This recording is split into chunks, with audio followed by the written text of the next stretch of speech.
Welcome to my new studio. It's a new house actually, and this has been a lot of the reason that I haven't posted much in the last couple months. It's an old home. It needed a lot of work. It needed a new roof, a lot of repairs to the outside, and I'm working on the electrical right now because some of the outlets are kind of scary. But that's basically why I haven't posted so much since August. Middle of August, right before I started packing up that room to move here, I filmed a studio tour of the old space, and so I thought I'd share with you the final version of my small home studio. Maybe it'll give you some inspiration, some ideas on what you can do in your own space to kind of maximize what you have to work with. A couple disclosures. I'm not a mix engineer. When I say the word studio, it's a studio for a musician. I'm a guitarist first. So it's where I practice. It's where I teach lessons. I have a lot of Skype students, usually like 8 to 10 at any given time. You can see the cameras on either side of me right now and behind me. So you'll see my Skype setup. I would teach lessons in that room. I also do a lot of remote recording work. So there's no sound paneling in that room that's permanently installed. There's a lot of stuff on the walls that helps with diffusion. But when I would need to record something and I wanted to get a really dry room sound, I had a bunch of panels that I would bring up from the basement and set up. And that kind of helped with that. So between all of that stuff, the room worked for me. And if you have any questions, just leave them down in the comments. And I'll try and do my best to link a lot of the stuff that I found helpful for putting together the studio over the last couple of years. I think I'm just going to use my phone for this. That'll be the easiest thing to do, I think. So this room, it's a 13 by 13 dining room. And you can see I really don't have any acoustic treatment in here. It sounds okay, mostly by itself. It's a little boomy, especially in this corner where I'm standing. In the other areas of the room, it's pretty balanced. And naturally, there's a lot of diffusion just from all the stuff I have on the walls. But typically when I record, I have 4 medium-sized fiberglass acoustic panels in the basement that I'll bring up and place in each of the corners here. Maybe I'll start over here. This is just where I keep all the camera equipment. There's nothing really exciting there. And then a bunch of DI boxes. So this is kind of not super exciting, but very important things to have. This is a mono line isolator, which would work great for keyboards or modelers and stuff like that. This is a transmit receive system. So if I have an amp long distance away, I can send it through a balanced XLR connection. You plug in your guitar or at the end of your pedal board, send it that long distance over a balanced cable, and then this guy, or rather the receiver, converts it back into a guitar type signal. Yeah. Radial big shot for splitting to 2 amps. That's a headphone amp I just reviewed. Stereo DI box. And then I've got 2 warm audio DIs. Yeah. And then another stereo DI over there, cloud lifter. And another Behringer DI. I don't use this. This is really bad. Yeah, then just a junk box of random cable couplers and microphone windscreens. My 49 key MIDI controller, the microphone wall. These are mics that I use on amps a lot. I just keep them all out. Not really the kick drum mic, but that one's just there. Sweet turntable from the 80s. That used to be my mom's. Camera equipment. Banjo ukulele. Just a Fender Mexican Deluxe that I upgraded. I did a video on that guy recently. And then I have usually a tube amp up here, either this one or my Fender has been at a venue for the last 2 years. I just leave it there. Or the Supro, that one's in the basement at the moment. But it's on this amp stand. It's an Ultra stand.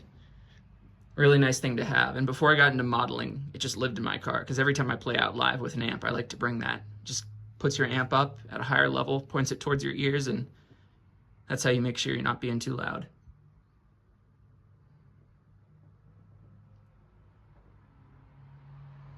These are condenser mics and one ribbon mic, a couple of my favorite records. And then the pedal wall. I did a video on this when I put this together. It's basically picture shelves with a little bit of extra support because it gets pretty heavy when you put those all on there. And those are just normal shelves, I think from Amazon or something. And then, yeah, we have the recording rig. I haven't really talked about this too much. You guys saw it slowly being built over the course of 2 years, but it all runs off of this Antelope Orion 32 Plus, which is an interface. It's a few years old, but I got it from Zounds, and it's worked flawlessly even with the new M1 computers. Antelope kind of has a reputation for not being a super reliable company when it comes to software updates and customer service and stuff, but they've changed that lately, and I've had no problems with this. It sounds really, really good. Then I have a bunch of my favorite preamps. These are by Rupert Neve, 511s. Those are my go-to for acoustic guitar, whatever. The APIs, I'll use that on electric guitar amps. Also sounds great. They're my kick and snare mics when I do drums, and these will be the overheads. Then I have a couple more affordable SSL preamps here. These are cool. These are little channel strips, so it's a compressor, 2-band EQ all together with it. I haven't used these guys too much. These are for ribbon mics, so they just have a ton of gain on tap, and you can actually bring in a little bit more high end if you want to reverse the ribbon sound. And then just a ton of other preamps that are decent. The Daking ones are seriously a great buy. I want to say I got this unit, this 4-channel unit, for $700, and they sound good. It's just a little old. The Blackline Audio, these are like API style preamps. And then I have those Focusrite ISAs, which are really convenient. They have a headphone amp that you know you can use for tracking, or just if someone's sitting next to you while you're editing, they can be plugged in there. It has a direct input as in addition to the microphone preamp. And all my inputs are down here, XLR. I have headphone amps here for when I've tracked as many as 5 people in this room at one time. But I have 8 headphone amps. I have 4 mixes that I can do latency free from the Orion interface. And that's where I patch them here. So that's mix 1, 2 and 2, 3 and 3, 4 and 4. So there's 8 headphone amps on the front, and then underneath, this Behringer device also has direct outputs in the back. So there's 8 more that duplicate 1, 2, 3, 4, all the way to 8. And then lastly, if I didn't have enough preamps, so I have 32 possible inputs, which I've used 32 in this room before, believe it or not. This is my old Scarlett 18i20 rig that I just have in a road case, so I'll use it if I go on location to record something. But most of the time it just sits here and it's tied in through a light pipe connection. Most of my acoustics are over here on this side. I usually have a banjo here, but a friend of mine is borrowing it. So we have this old Alvarez classical. It's a 90s Alvarez AC 460, I think, which sounds awesome. It was only like $300 a few years ago, 10 years ago maybe. I've got my Martin HD28. I have this cool Manouche guitar that I bought when I was in France about a month ago. Haven't even played it on the channel yet, but it's a 1952 made by a luthier in eastern France, Padenot. Whack. I have the Eastman AR810, that's my archtop, my old Epiphone, and the Mexican Strat that I don't really play too much anymore. My live acoustic is that Eastman E20OM. Then over here, it's a Fender Custom Shop Strat, my PRS, and my Fano Telly is in the gig bag from last night. My mandolin, and then I've got 2 electric violins here, which are actually identical, except the black one on the right has frets, and the one on the left has no frets. My acoustic violin and viola, and my wife's electric violin over there. Bunch of cables. These are bike mounts. If you go on Amazon, look up like garage bike rack, garage bike mount or something, wall mount. You'll get these. They're great for headphones. They have these smaller size, or you can get the longer ones for cables. And I fit about 6 XLR cables on each one. My computer setup got kind of crazy while I lived here. I started doing Skype lessons when I got back from the cruise ship, and that was like 2019, or actually February 2020 when I moved in. And yeah, I started doing Skype lessons. So I have this whole rig. I've basically got 3 cameras. Here's my front camera which I use to talk to my students. This is the camera that captures my left hand. I can turn it also pretty easily to do right hand. And then I have this camera over here, which I sometimes use to demonstrate like thumb placement in the back of the neck, or something that might be closer to the other end of the guitar. And they all feed in through HDMI, as well as a second output that mirrors what I'm seeing on my screen.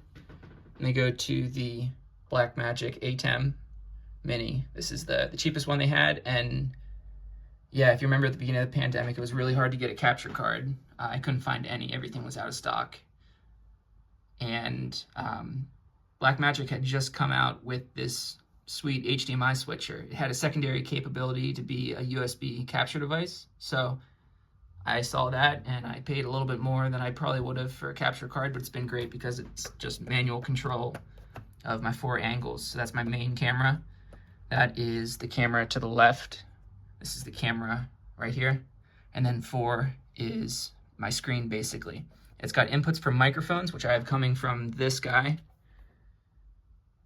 Just a little Yamaha desktop mixer. So one channel is a shotgun mic for my voice, and then the other channel comes out the direct out of my Quilter tone block, which is a sweet solid state amp. These are pretty cheap.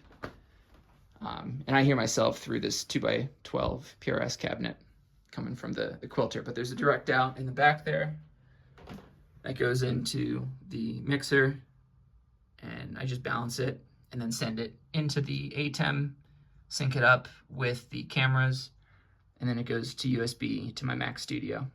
And it just appears as a webcam on Skype. I should definitely clean my computer monitor. But yeah, this is basically the room. When we got the place, it didn't have these doors on it. So that was our addition. And it's worked really well for me. I've done full bands in here. I've also done a lot of sessions. That's just myself. Someone finds me online, or a friend of a friend needs acoustic guitars, usually is what I do. Also done a lot of electric guitars and string stuff too.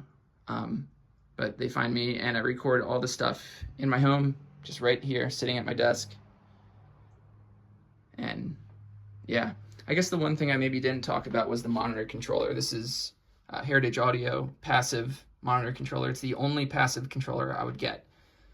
There's an inherent issue with passive monitor controllers, and that's that most of them use a potentiometer, a stacked one. So top piece is for the left channel, bottom piece is for the right channel. But as potentiometers age, they age differently and they malfunction differently. And 6 months into owning it, all of a sudden, as you turn left to right, it affects as you turn the monitors up and down, rather, it affects the left to right balance. Maybe one side sounds more dull than the other, or the left side comes up louder than the right side, and then you keep turning, the right side catches up again. But there's just a whole string of issues that comes with using potentiometers. This is the only one that I've found that uses a stepped switch. So yeah, there's no popping when you turn it. Sometimes if it's been, actually a few weeks, the first time I turn it, it'll pop, but once you clean it, there's no issues. So my first input is from my interface. First input from the interface. Second input is from my record player on the other side of the room. First output are my studio speakers, which are just the JBL 305s that I've had for ages. I haven't bought new monitors, better monitors yet, just because I knew I was going to be living in this room in a year or two. Second output goes to the headphone amp, which is the Rupert Neve headphone amp. I like to use it with the Sennheisers that I have over there, the 300 or HD XX or something. And what used to be the dining room, you can see the chandelier there, has now become my music studio. Marry someone that lets you put your guitars in the dining room, that's all I can say. So I've still got some work to do here. I'm going to put these monitors up on the walls, and I think some guitars on the walls behind me too. I'm excited to see what this can become. So there's the studio tour. Leave me a comment if you have any questions about it. What would you do differently with your space if you had a smaller room like that to work in? Here's what this room looked like the day I moved in, and I'll throw up some B-roll in a second of where the room is right now and what I've been doing. I still have to get some paneling on the wall, some sound absorption. It's a little bit more live than I would like it to be, I don't want it to be a completely dead room, but I do enjoy a little bit of reverb because I'm in here practicing most of the time and also recording strings. It's a high ceiling, 11 feet to the peak. It's like an A-frame, and the strings, man, they just sound beautiful. Acoustic guitars, violin, and viola, I can finally record those and have them sound really good. So I've had a few sessions since I've moved here, but this room has just been a huge project, painting it, getting stuff up on the walls, and trying to figure out exactly how I want it laid out to maximize how I work. Thanks for checking out the video, and thanks for watching my channel these last couple of years. I really built the channel in that room, so it's kind of bittersweet leaving it. I had moved in back in the beginning of February 2020. I actually bought the house without seeing it. My wife was home. I was working on a cruise ship. We bought it back in like December 2019. So I moved in middle of February, having not seen the place yet. And I just kind of made that room what I could, you know. I always knew that it would be kind of a temporary space, that we would be only staying there a couple years. So moving into something like this will be hopefully much more long-term. Thanks for checking out the video. Like, subscribe, all that stuff. It helps me out. And if you have any questions, you can leave it in the comments. Take care. I'll see you in the next video.